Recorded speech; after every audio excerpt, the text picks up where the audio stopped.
Hello, everyone. Welcome back to the It's a Mind Game podcast. My name is Jade, and today I'm so pleased to be chatting with the wonderful Christina, who I am going to call her the dancing queen in our HA community with Claudia because she is so active and fun loving, and I'm forever seeing her awesome Zumba posts. But for today, she's here to share with us her HA recovery journey. Welcome, my love. Hi. Thanks so much for having me.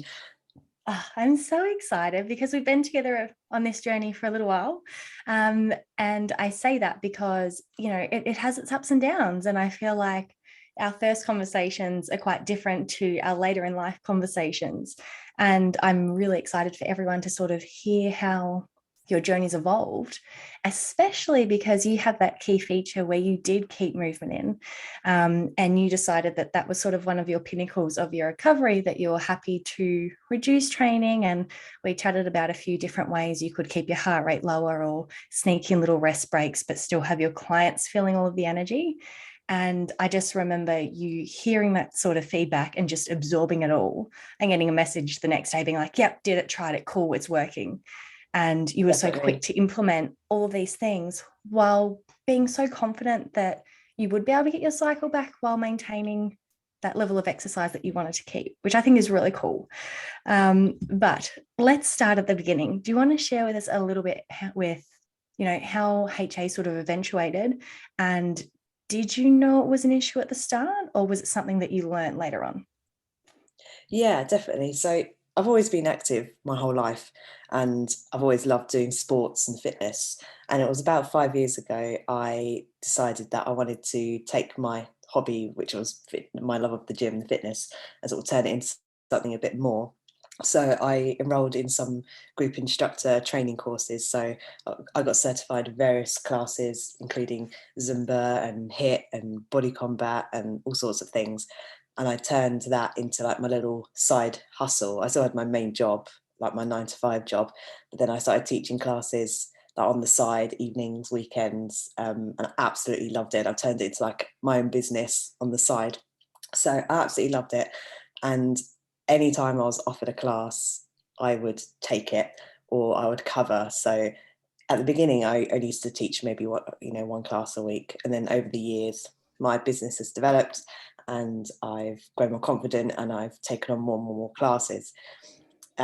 So it was probably about it was October when it was the lockdown. I think it was like the right at the start of the lockdown, and I was doing quite a lot of my fitness classes online. I was doing quite a lot, and I decided to hire a coach because I wanted to do a photo shoot so I could get some really cool pictures for my website and my Instagram and stuff.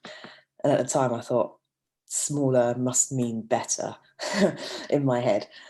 So I hired a coach. I have nothing against this coach; like, she was great, but for me, I don't. On reflection, I don't think that was the best plan for my body because my body just couldn't take it. So I lost some weight and got probably the smallest I've ever been in my life.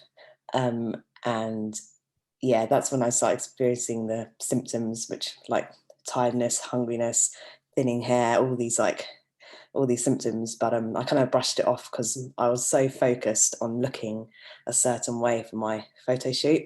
So I did my photo shoot, and then afterwards I was like, right, okay, I'm gonna get back to where I was. And at the time, my husband and I were trying for a baby, and nothing was happening, and I was a bit confused as to why this was going on. Well, I hadn't had a period basically for like a good 6 months prior to that. So I'd come off the pill. I'd been on the pill for a long time, and also I was on. Then after that, I was on the coil. So I had my coil removed, and like nothing had happened. Nothing, no period. And I went to the doctors and they were like, oh, it's fine, like, it'll take a while, just wait. I was like, okay. So I waited 3 months, nothing. And then I called back, I was like, still nothing. They're like, oh, okay, we'll start doing some blood tests and just seeing where things at. I was like, okay. So I was having blood tests every 2 to 3 weeks quite regularly, and the same results just kept coming back, which was my estrogen wasn't even detected on the blood test at all. And same with the other hormones, the progesterone and all the other hormones were just absolutely like flatlined. And the doctor at the time was like, oh, this is only a blip. We'll do another blood test just to see. Mm. And I did several blood tests and it's just kept coming back the same. And he was like, oh, okay, this isn't It's a this permanent isn't good. blip. I was like, no, it's not good. He was like, oh, and I was just really confused. I had no idea what HA was. I just assumed I was looking at the blood test thinking, oh, you know, my estrogen is low. Maybe I just need to take some estrogen supplements or something. I was just waiting for him Mm. to give me some, waiting me to give for me to be given some pills or something to like fix the problem. But actually, now I realise it was much more. There's a much more natural way to do that rather than having medication, which I've managed to do. So after that, I was forwarded to a consultant, and I had some more tests done there. And then he finally came back and said, yeah, it's hypothalamic amenorrhea. I was going to say HA because that's a mouthful. And I had no idea what it was. No idea. And then I started So down who the was that Google rabbit consultant hole. who said HA? Because I found through, my personal experience and many of the women who have been interviewed on here, a lot of them, they find out about HA through Google searches. It's like no period, lean, or, hair falling out, missing period. And Google at some point pops up with that no period, now what book tends to be the pinnacle of it. So I'm really interested, was it a doctor? Was it a obstetrician, gyno? Who was it that originally told you this HA diagnosis? Yeah, it was an endocrinologist. So they Okay. specialised in it. Yeah, I had lots of, that was like the very llast diagnosis. I had, after all my blood tests done, I had to have an ultrasound, internal ultrasound. They are not pleasant.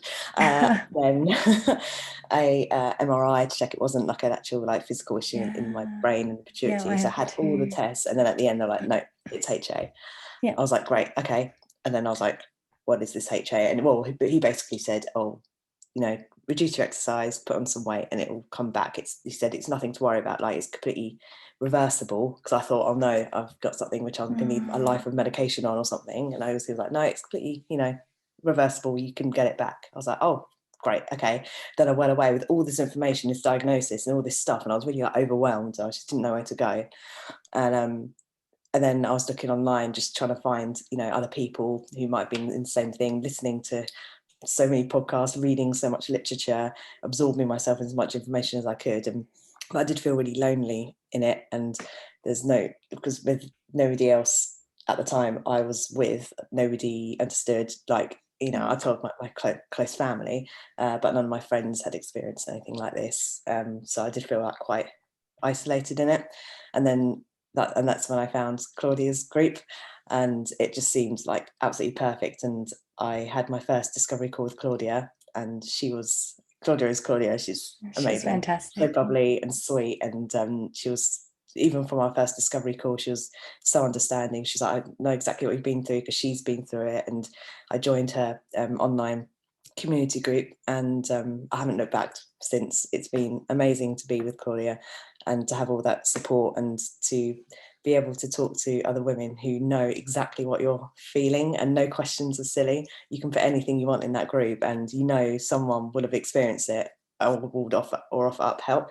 So that was honestly, like, I'm still in the group now, but even though I've got my period back, but I want to stay there for as long as I can until I feel confident of leaving. I don't really want to leave, to be honest. All the girls are so nice, and I met some lovely people as well, so it was really lovely. So yeah, so from October, I stopped my contraception. I was diagnosed in uh, April, March, but then I joined Claudia a little bit later on. And yeah, it's taken me about 6 months, just maybe a bit more, just over probably about 6 months to 7 months, to get my period back. And yeah, I'm so happy it's back now, and I'm just paranoid that, I just don't want to lose it. So I'm waiting for number two. But yeah, it has been a really long 6 months, and there's been ups and downs. And is it going to happen for me? Is it not? But yeah, it does happen when you put the work in, even if it takes longer, like it did with me. It does happen, definitely. Yeah, and it's that timeline that's sort of gets to all of us, isn't it? It's like, I'm putting in all this effort, and is it going to happen quickly? Is it going to take forever? I love that coffee cup. Can I just say, as it popped up, is that like a cockatoo sitting on the handle? If anyone's Yeah, it is. listening to the podcast, there's this little cockatoo sitting on like the handle of this cup, and it's amazing. But I guess backtracking into when it all started, I've got a few questions around, because for anyone who doesn't know about the group fitness side of things, Chrissy's actually a hands-on sort of instructor. So when she takes the classes, she's in front and everyone's copying her.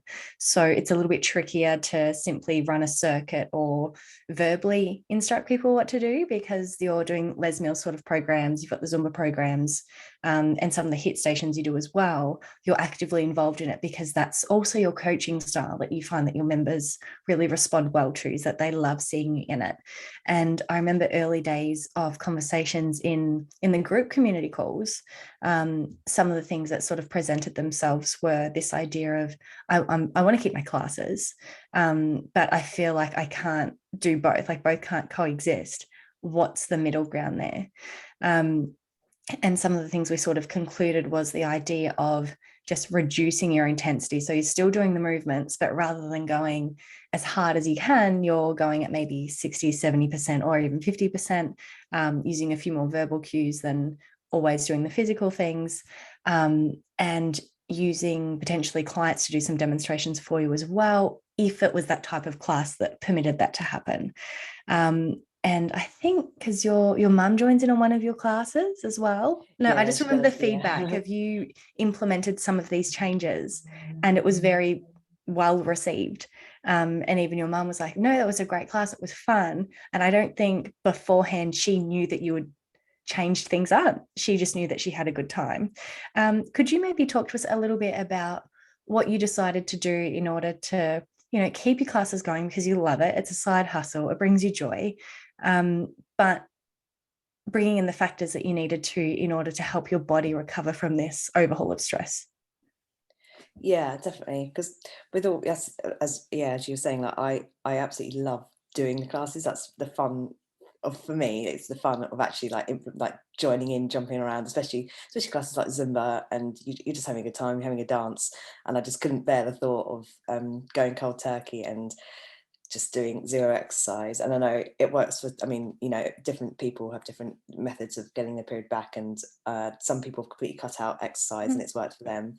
But I just thought, right, well, it's because it's also part of my job and I can't completely give up everything. So I was like, right, I'm just going to make some changes and see what happens.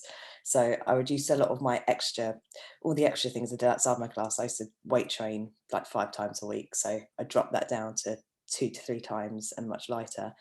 And then with my classes, I used to physically do like 5 classes a week, and I managed to drop that down to only physically doing 2, and then the other 3 I would make adaptations. Yeah, like if it was like a HIIT class, I would demonstrate one move and then let the class get on with it, and just sort of take more of a coaching kind of role rather than a Training. fitness Jacka trainer kind of role.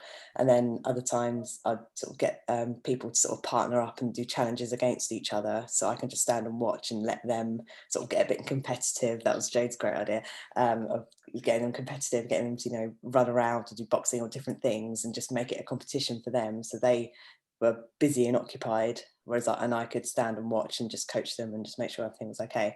So things like that definitely helped, and I've managed to, by doing those things, by reducing the amount I join in with the classes and reducing the amount of weight training I was doing extra on the side, and reducing all the extra walking I was doing, all those things added up. I didn't think it was going to, I thought, oh, it's only small, it's not going to do anything, but it really does. All those little things added up, made a big difference, and my body just ended up feeling happy that I was not going crazy like 5 times a week, jumping around, doing all these things. And actually, it's I thought I'd hate it. I thought, oh, I can't just stand and watch people, and it is still sometimes hard, but it is really fun to watch, like set people a challenge and just watch them like get on with it. And actually it's quite nice to have a rest and not feeling that pressure of having to demonstrate like and join in with every single class every single day. It's quite nice to have a little rest actually. Yeah. And take more of a coaching lead, which is quite fun.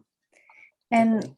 I'm loving this conversation, especially for anyone listening who is still in a personal trainer role or coaching of some sort of position, because this is quite fresh in your mind as well, because it's still quite new. I guess, what were your objections when it come to first implementing these strategies? And obviously, how did it progress into, because now you're in a position where you can sit there and go, it's kind of nice to just take a step back, and it's kind of nice to let them battle it out. And I'm sure your clients also enjoy you specifically watching them, because obviously if you're in the moment doing it with them, your attention is sort of 50-50 split, because you've got to make sure you're doing the right things as well as them. But if you are focused on them, it does create that intensity, like, oh my gosh, she's watching, I better go, da, da, da, da, da, da, da. And it is a different energy, so both are just as good, they're just different. How did you feel going from the first two classes, like testing the waters, to, I guess, how you're taking your classes now? Yeah, definitely. It's been a bit of a process, because I'd start the week being like, right, this week I'm just gonna demo as much as I can, and then I'd get to the class, and then an amazing song would come on, or a move I absolutely love would happen, and then I'd get carried away and I'd demo one, and then I'd be like, oh, maybe I should demo another one, and then I'd do a few more, and then at the end of it I was like, oh, I didn't actually demo much at all, and then I set myself a target like, right, next week I'm going to be better, and then it just gradually every week I'll just demo a little bit less. I just consciously remind myself just to do as little as possible and just remember the coaching. But I think because I just love my classes so much, I get very excited. I want to join in. It's really hard for Yeah, me to I was going stop. to, okay, because the way you describe things, it's a very coming from a place of joy, not this, I'm missing out on an opportunity to burn calories. It's like, this is fun. I love this song. Everyone's having a good time. I just want to have a good time too. And anyone who's actually watching the YouTube, like, your smile is huge when you're describing these circumstances. It's like, it looks like so much fun.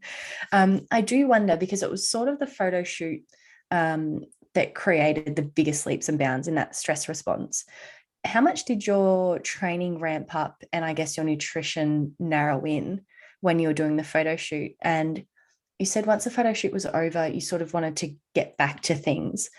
Did you mean as in you recognized that you were training too much and not eating enough? Or what did get back mean in that time? Yeah, definitely. So while I was sort of cutting down for this photo shoot, my exercise went higher. Like that was part of the routine. I trained my weight training was 5 times a week, whereas normally I don't really do that much weight training. Anyway, plus we we're in lockdown at the time, so I couldn't even go to the gym. So I had more time to spare as well, and Mm. it's something to like kill the time. So I was walking every day and doing weight training 5 times a week, plus all my first 5 classes. So that's like that is a lot of hours per week. There's like at Mm. least 2 hours a day of some sort of activity. And for my activity, I should have been eating probably double what I was eating. Because I'm only 5'1", so I was very small anyway. So I don't need, like, compared to like a taller person, I don't actually need like that many calories overall. Well, I still need some, but you know what I mean. Like smaller people don't need as many. But with all my fitness and activity stuff, I definitely needed more, and I was yeah, I was miserable, to be honest. Like, and I was Mm. just so focused on that goal, and I'd paid a lot of money for a photographer, and I paid a lot of money for this coach, and there was kind of that pressure that kind of keeping me doing it. And so when I thought, right, at the end of this photo shoot, because I've probably lost like, I don't know, I wasn't ever overweight to begin with anyway. Like I was still in a good place, but I was in a healthy, like right at the beginning of before I even had my photo shoot, like I thought I'd looked big, and I just wasn't. I was completely nice and healthy. I just didn't Mm. see that. And I thought, right, yeah, and I probably, I don't know, lost maybe like half a stone or something, but still, that's for a petite person, that is quite a lot. And as soon as you start getting compliments and stuff, it gets really addictive, Mm. and you get rewarded for this like sort of unhealthy behavior in Hardcore. a way. Mm. And I was thought, oh, smaller must mean better and healthier. But actually, I might have looked that way on the outside, like, but on the inside, everything was going wrong, and everything was shutting down and breaking down. And yeah, it was really horrible. And now I look back at pictures of myself that small, and I was like, I can't believe I did that to myself. Like, I can't believe I let myself get that small. And yeah, no, it was really hard to see that. But yeah, and then after my photo shoot, and then I thought, right, I paid the money, got my photos. I was like, right, now I can start like putting on weight and like reducing my exercise. But that was very difficult to let go of how I looked, because I put so much hard work into getting how I was, and I'm Mm, getting so many compliments.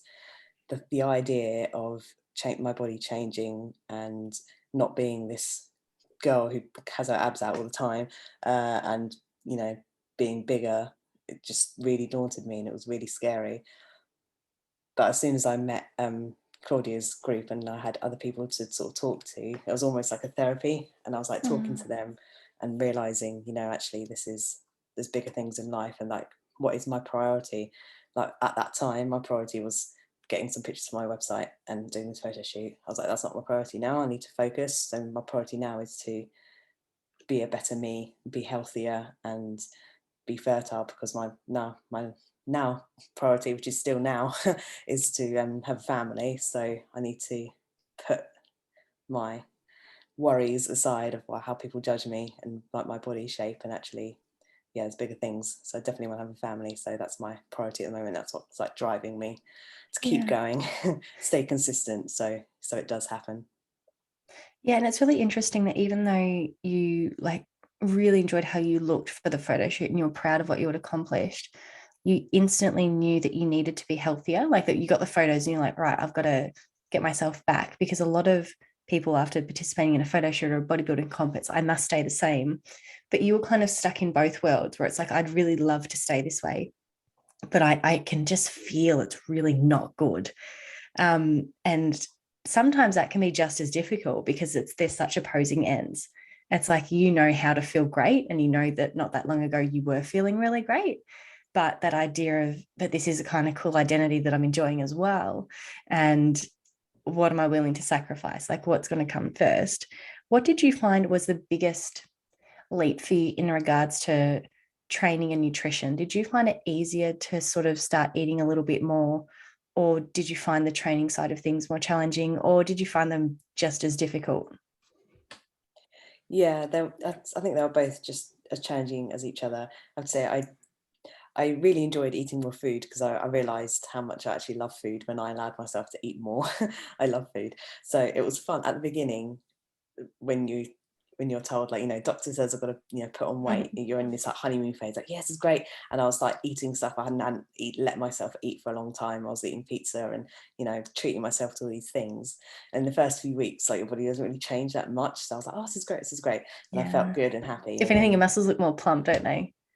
yeah, and so I was Yeah. like, oh, Like the feeling good. refill's Like, amazing. Yeah. I was like, yeah, this is great. And then as soon as like the weight gain starts creeping in, then that's when you start doubting yourself, and like just feeling like not feeling uncomfortable in your clothes, and then you have to buy bigger clothes. And that, I mean, that, yeah, I mean, it's still something I'm trying to work It's with. a work Even in now, I'm progress. much, Yeah. yeah, it's a long process, I think, and I'm definitely better than I was. There were times where I was really sad about it, but I just had to keep reminding myself that, you know, health is much more important than how I look, and I want to be fertile, and I want to have a family, and there's no good, like, I'm just going to be stuck in a rut if I keep, you know, just doing the same things I shouldn't be doing. So I just need to keep going and just put on the weight and reduce the exercise, and because that is a proven method. So I'm the only one stopping me. There's nobody else. I can't blame anybody else for it. I can't, you know, do anything apart from just put the work in, and it will happen. So it was definitely hard, but yeah, it's so worth it. It's so worth it. And I don't have any like regrets, but if I was to do it again, I think I just would have done it a bit quicker. I think because it took me a longer time, and all the implements are slow. I was just so slow to like gradually reduce a bit of exercise and then gradually eat a bit of food. I think if I was to do it again, I'd cut down my classes quicker rather than waiting for the amount of time I Do you did and think that was hoping. coming from a distrust in outcome? Because obviously now in hindsight, you know the strategies work. So looking back, it's like, oh, I wish I just had have shaved off 3 months by, diving straight in. Versus in the moment, it's like, are you sure? Because I'm really healthy, like I'm really fit. Can exercising less really be the answer to this situation? And am I going to make all these changes and then my period doesn't come back? Do you feel like those were the sort of thoughts that kept the brakes on in sort of small increments versus hindsight where you're like, wow, you know, the things they say, it turns out it works.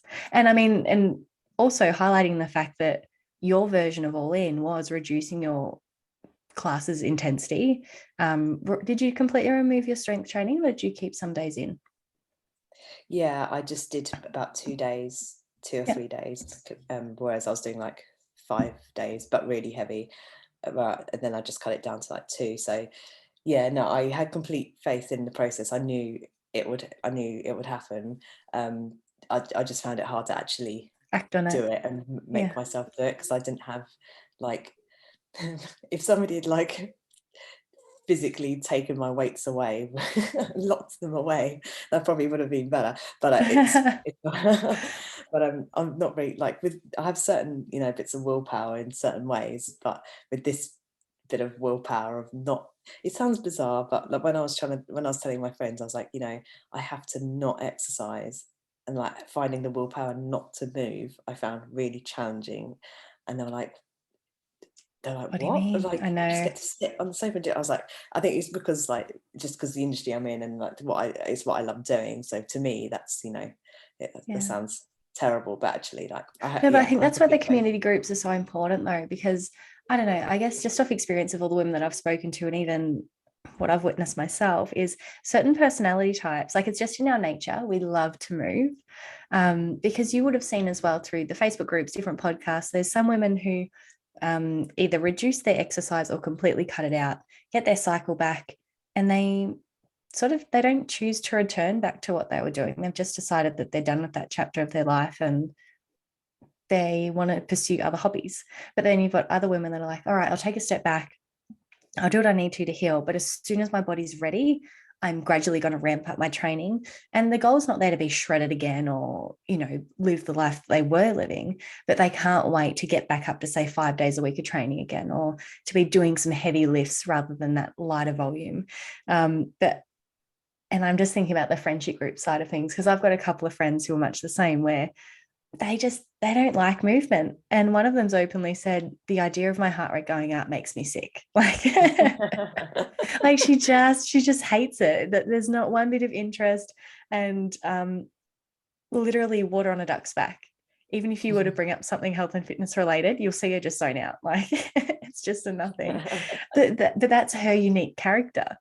So the suggestion of I need to not train, like, gosh, what a disaster to certain personalities. Like, you are bananas. Like, I wish Yeah, someone was telling me I didn't have to train because I currently do it because it's the right thing to do. And then that can sometimes be difficult for us to hear because it's like, ugh, because we kind of want the compassion. But then you come into yeah. the community group and you're talking to us on the group calls or posting comments or whatever it might be. And it's like, oh my goodness, I'm just thinking about the idea of reducing training and it's driving me crazy. And you've got all these women jumping on and be like, me too, me too, me too. Or I'm doing it just for now. Like maybe we'll just do it for the week and we'll see how we feel. And it kind of just validates those emotions. Yeah, definitely. And just, yeah, saying things like that into the community group. And there's always somebody who completely understands what you're going through and will understand, like, will have your passion for exercise as much as you do. Yeah. I mean, I know a lot of people that love exercise, all know like people that come to my classes, they, like we have a lot in common because they love doing classes. So that's great. But in terms of actually having like close people we can actually sort of talk to about it, like Claudia's group was like amazing for that. And you honestly, like, going onto the group and just reading through the comments and supporting the other people there, it made such a difference. And I really love being a part of that. It really helped motivate me and just like keep me going. And then seeing, messages of people who got their cycle back, and I was like, oh, it's possible, all these Yeah. girls who I've been like made friends with along the way, like it's all happening to them. And like at the time I was thinking, oh no, when's it going to happen to me? But it does. It happens to everybody. You just gotta just keep focused, and it will happen. Just, yeah, reduce your training, eat a bit more, and it definitely happens. It definitely happens. Yeah. And when Let's it talk happens, about. like for me, it happened heavy. I knew it was there. I was like, oh, hello. And that's the thing though, you had that innate confidence though, um, which I find really powerful. It's like deep down, you know, your body has the capacity to do exactly what you want it to do. It's just, I need to create the environment that it wants so that it will listen and do what, you know, it's made to do. I do I'm just thinking back to, I think it was a group call that we had, and it could have been early days of you and I meeting. And I think you had dinner at your mum's house and they had pizza and pasta and everything. And I just remember that must have been one of the first times you sort of gave yourself permission. And you brought so much energy to that group call because you're like, you know, you wouldn't believe it. But I went in and I had what everyone else was having, and everyone was so happy about it. Because that's one of the misconceptions that we get. We're sort of afraid to start eating what everyone else is eating in case the comments are there of, oh, you don't normally eat that, and why are you eating this now? And don't get me wrong, that absolutely can happen. But do you want to maybe talk about some of your first experiences with, I don't know, pizza with family or fish and chips with friends, or things where you decided to venture out and join in, and socially you just got massive ticks of approval and joy from it? Definitely, one of the most amazing things about this journey has been sort of improving my relationship with food, and actually food is a very sociable thing as well. And I feel like there's probably been so many times in my life I've missed out on social occasions and memories because I've not ordered the same things as everybody else, or I've gone home to eat a healthier dinner rather than having takeaway, or you know, all these different things. And all through the HA process, I've like fully tried to fully embrace the whole process, and that would mean giving myself permission to eat things I wouldn't normally have. And because of that, I've had so many amazing memories now, like I can look back on, and so many amazing times with friends and family where I remember, yeah, like that time Jade was saying, like went over to my parents, there's a new pizza place, we ordered pizza, we ate it all, we played games. And like to me that was such a massive deal because I was like, oh my gosh, like I'm really happy I'm eating pizza with my family, and like this is really fun. And like now I'm just talking about it, thinking about it, and it's such a nice memory. So it's so nice. And then more recently, like just going out with friends and like having some drinks. And the other week I did this, this is so me, I did this like bottomless Disney brunch thing. It was amazing. It was like endless prosecco and pizza and singing to Disney songs, and it was my absolute heaven. It was the best day ever, and I absolutely That loved it. sounds awesome. It was so good. And normally I'd freak out about, you know, trying to track calories, or you know, getting worried about how much I'd eaten or drunk. But and I think it would just ruin the whole experience of it, and I probably would have left early to go home, or I don't know, something. But I didn't, and it was only a few weeks ago, and it was amazing. And I had this like amazing night out with my friends, and we're still talking about it. And this whole HA process has just made me realize like life is for the living. Like you've just got to like embrace it, enjoy your life. That's it. Like you've only got one life, just go for it. No one's going to be judging you on, you know, at the end of the day of what you are eating. They've got, other people have got more interesting things to worry about as to what you're eating. Like, it made me realize, I was more self-conscious about what people think of me all the time, especially with like the weight gain. I was like, oh, people are going to think of all these things about, oh, you know, she's put on weight. But I'm like, do you know what, some people haven't noticed, most people don't really care, like they've got bigger things in their life to worry about. And you know, my size is the least interesting thing about me. Like there's much more exciting, nice things about what makes Christina Christina rather than my shape. And people like me for me. People come to my classes because they're fun, not because how I look.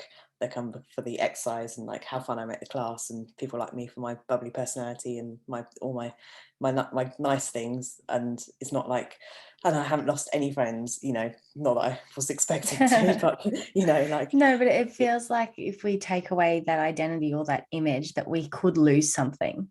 And that could be relationships, it could be respect, it could be, I don't know, anything that we kind of attach to that, where we feel like people might look up to us, where we sort of set an example or a standard. And I said that in a very positive way, not as in we feel like we're better, just in, sometimes it's nice if, let's say you ordered salad and one of your girlfriend goes, oh, you know what, I haven't had any veggies today, I think I'll get a salad too. And you kind of go, oh, well, that's nice, I had a positive influence. And I'm not saying that as in a burger's a bad choice, like in the context of it, when you're sort of in that realm of always picking lower calorie meals and always feeling like your surroundings sort of look to you for those reasons, the idea of ordering something else is like, well, what are they going to think now? Because, I kind of help motivate them to make healthy choices. And I like that. But even though that's such a valid thought, because it is such a change, I don't know, based on your experience, and I feel like you answered it just before, or when you actually joined in on, I'm going to call them fun foods because salads aren't that exciting, but burgers and pizza are. Did you find that you received more of a like, oh my gosh, this is so much fun versus a, oh, so you're having a burger today, huh? Yeah, definitely. I mean, even when I was eating like pizza in front of my friends, I would normally have a salad or something. But on the times I have had pizza, do you know what, like I didn't even mention anything. We were all just so excited. We were just sitting there eating pizza, having a good time, like nobody batted an eyelid. And I think they probably thought, oh, she's eating pizza, like, but they didn't mention anything. Yeah, That we were just having like overall of it the was day, just we are just fun. having like a really Yeah. good time, and it was just so much fun. And yeah, throughout this whole thing, just gaining so many fun memories has been so good. And it's amazing how much like life revolves around food. So why restrict it when you've got all this yummy food? Is you're just going to make yourself miserable by restricting yourself, and just live your life, and you've got one life, like you're going to make the most of it and I just feel my eat cheeks like everything you want to eat. hurting because you're smiling so much because you look so happy and it's just so contagious. I hope some of you venture onto the YouTube to watch it because I just feel so much joy talking to you right now because you sincerely look and feels like so happy about all of these changes that have come around. And it's just a pleasure. Like it's such a delight to witness. Um, I guess tuning in on the nutrition side of things, could you maybe describe to us what your nutrition looked like when you were prepping for the photo shoot, because obviously that would have been a fair bit more extreme. And if there was one or two behaviors that you needed to change that you found the most challenging. So an example might be you were fasting until midday, and then when you decided to recover your cycle, it was eat within 30 minutes of waking. And you're like, what? But I fast. Was there a circumstance like that that presented itself that you found challenging, or did you find most of the suggestions were pretty workable? Yeah, one of the biggest implementations I did was to eat as soon as I wake up, or as soon as I could, to waking up. So I always used to have breakfast like as late as possible for some reason. I don't know why. I just used to push it back to as late as I could. And now I wake up and I'm like really hungry. So I'm like, yeah, I'm gonna have breakfast now. Like it doesn't have to be a certain time. So I tried to break some of those food rule barriers of certain times have to mean certain foods. Like I have to wait until X time to have lunch or X time to have breakfast. Now I'm Mm, just like, if I'm hungry, just have it. What's the yeah. point in waiting? Like you're just gonna make yourself hungrier and more Did you find that worried hunger about it. kicked in? So, like, let's say the first few mornings you were having breakfast, it definitely felt like a chore. Like, I'm not hungry. I really don't want it. It's not part of the plan. Well, it is part of the plan, but it's not the old plan. But then, whether it be in weeks or months' time, suddenly you started waking up and you had a bit of a grumble in your stomach where it was like, hey, dinner time, oh, breakfast time, not dinner time, breakfast time. Did you experience that? Yeah, definitely. I didn't, I think a lot of my hunger cues had been like really suppressed. So when I first started eating, everything, it felt like I was eating a lot. Like I felt full all the time, and I probably wasn't eating that much more because I just wasn't used to it. And Mhm. then my body sort of got used to it. And then when as soon as I got a new routine, then in the mornings I'd be like, I actually am hungry. Whereas I think probably also I just used to wait for my breakfast until I felt hungry. I wasn't really hungry until later on. But now, like, yeah, there's a solid Yeah, grumble when I wake up. So that's a good sign my body's like waking up. And absolutely. also, like, one of the things I did, which was really valuable, was if I was to go for a walk or train or whatever I was doing before I did it, one of my Zumba classes, I would eat beforehand and then eat afterwards, like pre and post workout food. I never used to do. So I used to train fasted sometimes, well, most of the time, if it didn't fit into my schedule of the day. Um, and now, yeah, like I would not do any form of movement if I didn't have something to eat beforehand. Because that's just another stress on your body, which it doesn't need, and it needs some fuel. So yeah, definitely have like a little something before I do a class, do my class, and then have like a bigger breakfast. Or sometimes, depends how intense the class is, I'll have a bigger I was going to say, I breakfast. feel like if you're the listeners' ears are going to be pricking up and being like, yeah, but if I move around too much, it's going to make me feel sick. Like I don't want to have a protein shake because it's too watery, or I don't want to have, I don't know, peanut butter and honey on a rice cake because it's too dense on my stomach, or, all those sorts of reasons. What kind of snacks were your go-tos? And again, everyone's recovery journey is different. So this is not like the pinnacle of nutrition, but purely Chrissy's experience. And did you find even on the digestion side of things that when you started adding in the snacks at the start, there was a bit of digestive discomfort and that your body warmed up to it? Or did you feel like you added them in and it was just okay? Yeah, I think some of my like go-to snacks I used to really like, I still do have it.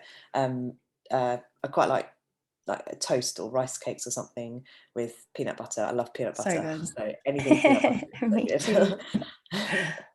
Or I quite enjoy protein bars. So I'd have like a protein bar, but then I'd put a little slather of peanut butter like, on top of the protein bar as well, which is that's always really good, especially when it's chocolate and peanut butter. Like combination is like so good.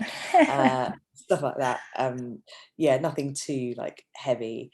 But yeah, just something just to line your stomach, just to give you a bit of a sugar kick before you do your workout. Definitely helps. Plus, it's one less thing like on your mind. Like if whenever I was training fasted, like halfway through the workout, my stomach would be like Be hungry. grumbling, and then I wouldn't be able to stop thinking about food. I'd be like, oh, I can't wait until I have breakfast. And now I'm like, I've got so much more energy. Like when I do my class, I'm just a happier person when you have food as well.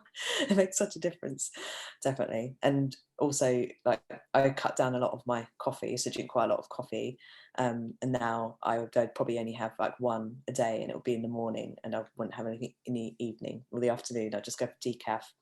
Now it's just all these like little things just kind of add up. So yeah, coffee was definitely one of them as well. And not having coffee black, having it with a bit of milk definitely Mhm. helps, I think. Yeah. Definitely. And you're right, though. Those little things really do make such a difference, even if it is switching to decaf or adding in some milk so it's not so intense on the stomach. Did you have any withdrawal symptoms when you decreased your coffee, or did you sort of do it gradually? What happened there? Yeah, no, I was okay actually. I don't seem to be affected too much by coffee. So I I didn't really notice. Plus I can't really taste the difference with decaf. You I'm know not what? too much Neither of a can coffee I. connoisseur. I I can't can't. taste So it. many people are like, oh, what a waste of a drink if you have decaf. And look, brutally honest, I should choose decaf more than what I do. But when I do, I honestly can't. I can't tell the difference unless I'm having it as a black coffee. If it's black, there's something. But if it's with milk, not a chance. Can't No, tell one little bit. no, it tastes just as good. I think I can't taste the difference. I'm not a coffee connoisseur, clearly. But yeah, no, definitely. Like I would eat basically hardly any carbs. Like breakfast would be sort of like a protein shake and some fruit, and then lunch would be veggies and protein, and dinner veggies, protein, and a little bit of Mm, carbs. But now I have carbs with every meal. Try and make it more balanced. And honestly, eating more carbohydrates has been like life changing. I feel you've given me so much. It's given so much more energy, and you just feel so much fuller when you have carbohydrates as well, and you just feel good for at every meal. You feel like satiated, um, yeah. Did you which notice definitely improvements to helps. your mood? Because obviously, when you start to adding carbs when you haven't had them for such a long time, or they've been so minimal, um, at the start, you can sort of feel heavy in the stomach. And given all the other things that you're thinking about and going through, that heaviness feels like quite a burden. You're kind of waiting for the food to digest because it's like, I just don't like this feeling. And it makes you think about weight gain. And it's a bit of a catalyst for some negative spiraling thoughts. But once you sort of adjust to having the carbohydrates and you can actually start to witness that energy kick that comes with it, or just a happier mood, or I don't know, even I used to find that my patience used to dwindle sometimes. Like it takes a lot for me to get mad or angry, but if like I'd keep it in my head, something would be really frustrating me. And then I didn't even know that things were frustrating me a lot more. And then all of a sudden, much into the journey, when I was eating more carbohydrates and things like that, I noticed that my tolerance was so much more. Like it took a lot to get me frustrated, or it took a lot for me to get cranky. And then I kind of laugh to myself now about hangry. because now that I have carbohydrate, I'm like, that was hungry. That's exactly what that was. Give the girl carbs. All good. Definitely. But Yeah. it takes a little while to get past that feeling of fullness in the stomach, perhaps some GI distress, or even just the mental side of things of I shouldn't be having carbs. I haven't had them for such a long time. Did you find that there was a transition period for you with adding in carbohydrates, that at the start it was a little bit like, oh, I don't know about this, and then now sitting here talking to you like, oh, carbs are fantastic. Yeah, I kind of like, yeah, just dived into the carbohydrates because I knew also not only would it help with just like my overall nutrition and weight gain, but actually it would help with my exercise classes as well. I just knew it would give me, even though I knew this before, I would still restrict my carbohydrates. But as soon as I started eating them instantly, I was just like, do you know what? I have so much more energy. I'm feeling so much better. I can put more Yeah. into my, I can bring more energy into my, my Zumba classes and my Les Mills stuff that I was doing, which, and it just gives you a bit more endurance as well. I just wasn't flagging as much Mhm. at the end, which is always very good. But yeah, that's just like one of the like benefits. Like there's been throughout this whole HA process, there's been many so many more positive things that I've gained from it than the negative things. Like I mean, there's always like, the negative things is, the worry of, weight gain and, all that kind of thing, and how you feel, and how, the worry about what people are going to think of you. But then all the positive things have been so many, like physical and also mentally positive things. Like all the physical things, like my skin is better, my hair is better. Like the first time in my life, my hairdresser actually said, "Oh, your hair's like looking thick and feels thick." I was like, Oh, "Oh that's gosh," she's nice. never ever said that like ever. So I was like, "Oh, great." Especially when And it's then I not started to prompted. It's diet, like, so oh wow, that's real. I was like, "Yeah, thanks." I was like, "Oh, it's amazing."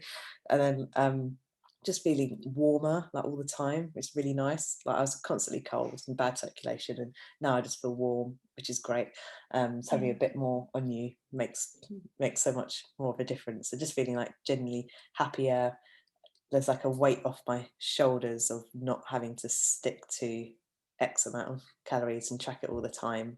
Like it's so, you have so much more like mind space. I don't know if that's the right way to phrase it. Like Yeah. No, it there's not just less need to worry unlocks a about. whole new level of living, because it's not that constant commentary or data entry or thinking about what's coming next, or whether to say yes or no to plans based on what's already happened or what's could happen. It does take up a lot of time, even though in the moment it becomes quite automatic. When you start to steer away from it, you start to realize how much time and energy actually went into implementing all of these things. Definitely, it feels like a big weight off your shoulders when you don't feel like you have to eat a certain amount of calories, and if you go over it, it's not the end of the world. Like I don't know why I used to think that, and now it's just like food is fun and fuel. It can be both. Yeah.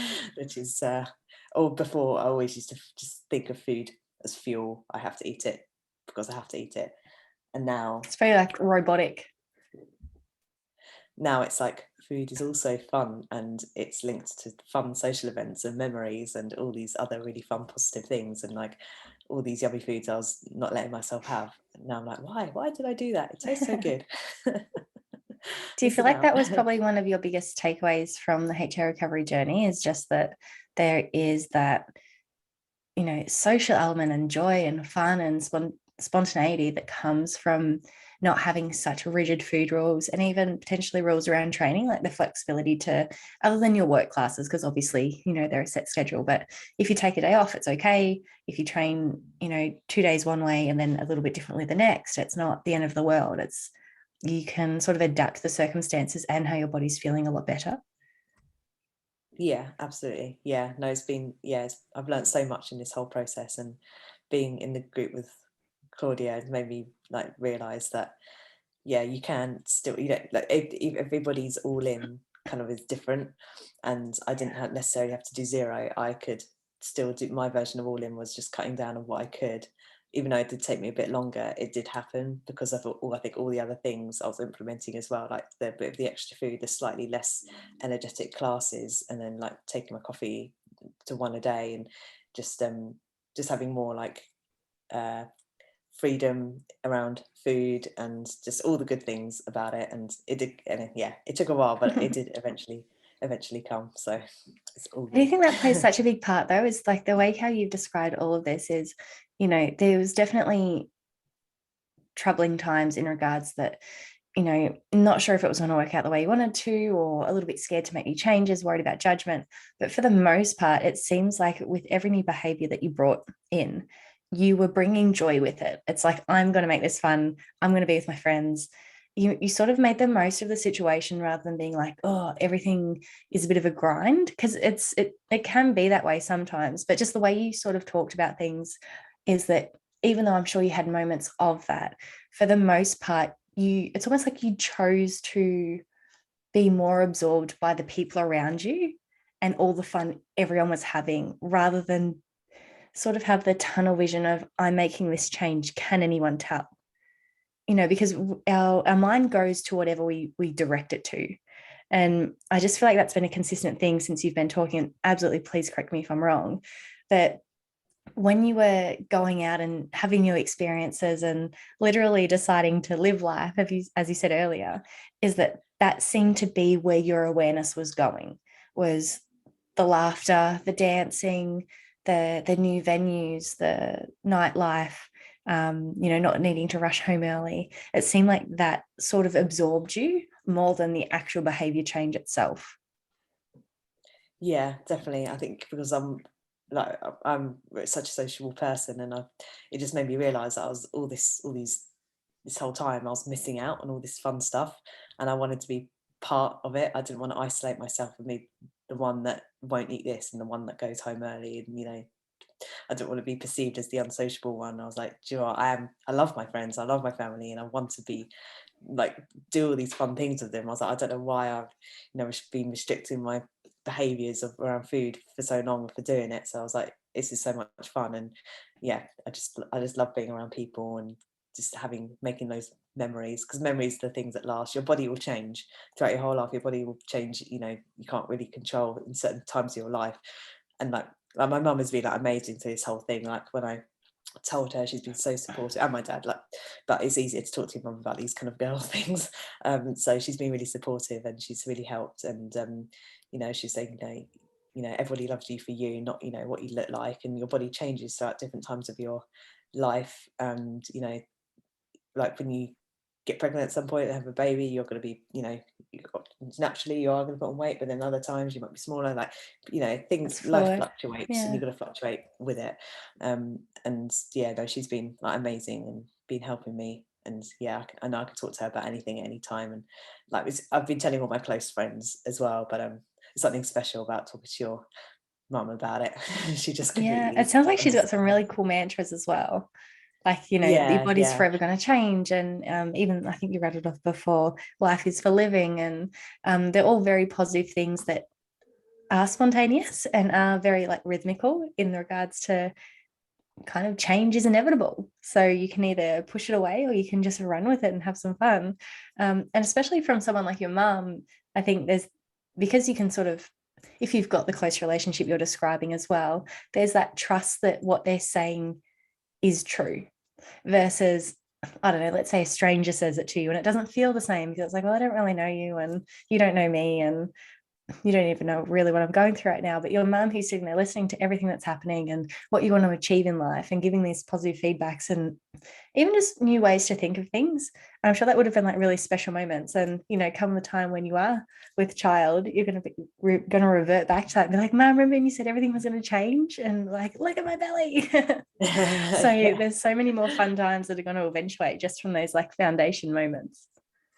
Yeah, yeah, absolutely. Yeah. It definitely helps having people who like understand and support you along the way. I was at first I didn't really sort of, as soon as I was diagnosed, I was just my husband and and I was just trying to make a few changes, but I hadn't really sort of dived deep into it yet, and I was still sort of getting my head around it. And it was only like a couple of weeks after I had been diagnosed with HA, I was like, oh, do you know what? I do want to start telling people, just because it feels good to tell certain very close people, because they will understand like the new behaviors they might be witnessing, like doing different things which a bit they're not used to me seeing. And also having people to support you along the way makes like such a difference. So as soon as I told like my very very close best friends, only like 3 or 4 people plus my mum and dad. It felt so good to sort of share it. I didn't feel like it was all a massive burden on me. I felt like I felt a bit freer, and other people know and can understand what is going on, and it felt so much better to have that support with my Yeah. close family and friends. And then being part of the online group was, yeah, just amazing, and their support has been great as well. And yeah, I'm still in the group. I'm gonna stay there for as long as I can Oh until I yeah, we need hope you to. do. Please don't go. No, we love having you in there. And yes, honestly, I find your story really inspirational, especially, all the fun. And I really hope some of the ladies or gentlemen as well, because we get both listening into the podcast now, go on and watch the YouTube, because your smile is just so contagious, and you can see the depth in everything that you're saying. And it's not just this surface level, oh yeah, it's great. You can sense it. And hopefully those listening can literally hear it in your voice. You seem so happy with everything right now. And if that's not inspiring to recover your period, I don't know what is. So thank you so much for coming on and being willing to share your journey with us. And we can't wait to keep up to date with all the things that are yet to come. Now, if anyone wants to reach out and have a chat with you because they've listened and they're like, tell me more of your wisdom, where can they find you? Yeah, I'm on Instagram. So my handle is Get Fit Maidstone. So I'm based in the UK. But Jade was saying there's a Maidstone somewhere in Australia as Yes, well. I'm there not there. If is a only I local could be. suburb. Every time it flashes up, I'm like, is that actually the first time I saw you on Instagram, I'm like, no way, she around the corner. And then I looked a little bit more thoroughly. Yes, I did a stalk. And I'm like, oh no, she's like absolutely opposite space, different time zones. But we can still connect, so it's okay. For anyone listening, I will pop those details in the show notes in case you're not certain about spelling. But yeah, thank you so much for joining us today. And I'm sure everyone listening is going to feel so inspired about their HA recovery, and hopefully, extra excited to implement new behavior changes that they've been holding off on for a little bit. So thank you again, my love, and we will speak to you Thank soon. you. Thanks so much. Thanks so much for listening in on today's episode. I hope you absolutely loved it. As always, if you would like to share it, subscribe, leave a comment, get in touch on Instagram, I would absolutely love to hear from you. And I hope you have a wonderful day, an incredible night, and we will see you in the next one.